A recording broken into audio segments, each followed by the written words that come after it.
माझं नाव सुरेश भीमराव रंधवे, राहणार शेलू, पोस्ट डावरगाव, तालुका सिंदखेड राजा, जिल्हा बुलढाणा. माझ्या पत्नीचं नाव उज्ज्वला सुरेश रंधवे. आम्ही लय ठिकाणी ट्रीटमेंट घेतली पण आम्हाला काही गुण आला नाही. 5-6 दवाखाने गेले, भरपूर खर्च केला तरी पण यश आलं नाही. पण सिंदखेड राजाला पाठक सरांचं शिबिर होतं, आम्हाला कॉल आला आणि त्या कॉलवर आम्ही सिंदखेड राजा इथे गेलो.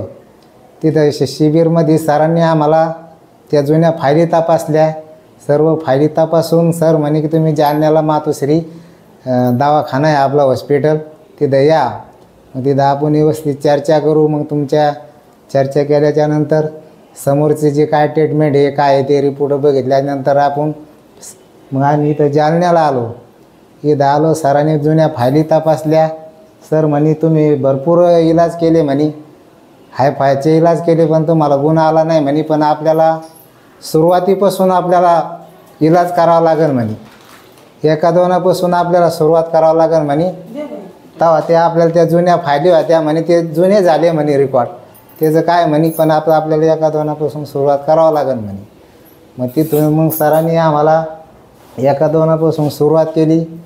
तर आपल्या सुरुवात केल्याच्यानंतर आपल्या ज्या उज्ज्वला रंधवे हिची जी पिशवी होती ही थोडी खराब झालेली होती, म्हणजे गाठी बांधल्या होत्या रक्ताच्या. पहिली आम्ही 2 वेळेस साफ केली होती, मुंबईला साफ केले 2 वेळेस आणि तिसऱ्यांदा इथं ह्या एकदा मिशनमध्ये केली एकदा. मग ते इथं खोळ साफ केल्याच्यानंतर 2 महिने आराम द्याला आणि तिथून पुढं मग इलाज चालू केला. इलाज चालू केल्याच्यानंतर मग आपल्याला फरक पडला. पडत गेला, आम्हाला बी विश्वास वाढत गेला. आणि विश्वास वाढल्याच्यानंतर मग आम्हाला म्हणजे 9 महिने झाल्यानंतर एक मुलगी जन्माला आली, मुलगी झाली. असे पाठक सराचे अभिनंदन करतो, धन्यवाद देतो त्यांना. देवासारखा स्वभाव वाटला त्यांचा, सरांचा बी, मॅडमचा बी, शुभम सरचा बी. आम्ही देवाच्या गण सेवा केल्या पण आम्हाला हे देवच भेटले बाबा.